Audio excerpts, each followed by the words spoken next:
Je poursuis avec le thème de la nostalgie pour dire que la nostalgie est un phénomène très intime et personnel au passé, au présent comme au futur.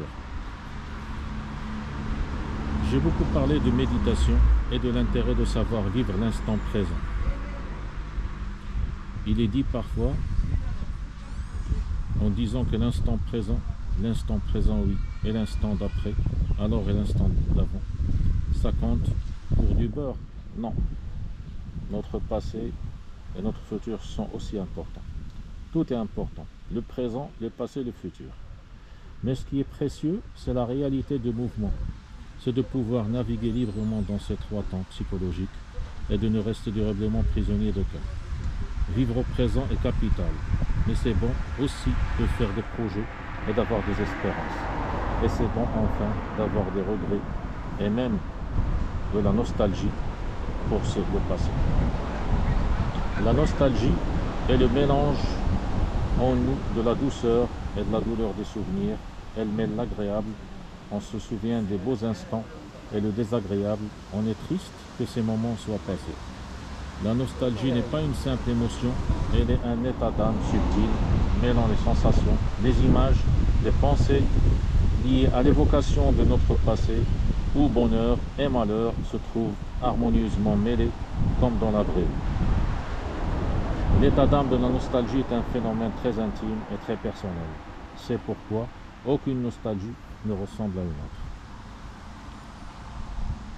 Il y a par exemple des personnes, et dont on pourrait faire partie, qui sont capables de ressentir de la nostalgie, même pour des époques qu'elles n'ont jamais vécues, des lieux où elles ne sont jamais rendues, des personnes qu'elles n'ont jamais rencontrées, des musiques qui existent avant même qu'elles ne soient nées.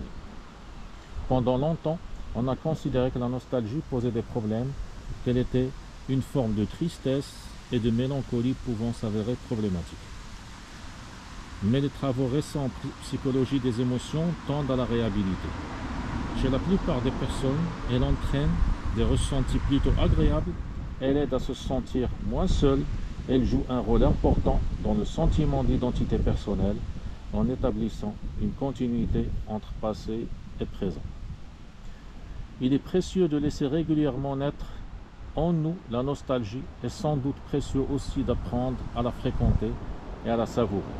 Elle est délicieuse si elle est transitoire, mais dangereuse si on s'y éternise, surtout si on a un tempérament mélancolique, voire dépressif. La question finalement, c'est vers quoi nous pousse la nostalgie.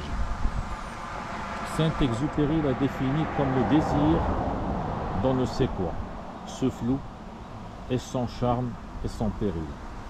Si la nostalgie nous pousse au regret répété, attention, danger. Mais si nous comprenons son message, ce qui compte dans la vie, c'est le bonheur. Et si nous sommes attentifs à son visage lumineux et pas seulement douloureux, alors nous pourrons grâce à elle revenir vers le présent. On peut aussi dire que ma vie c'est aussi ici et maintenant, et vers l'action. Je veux vivre de nouveaux instants heureux. Car nos bons souvenirs de demain, c'est aujourd'hui que nous les vivons.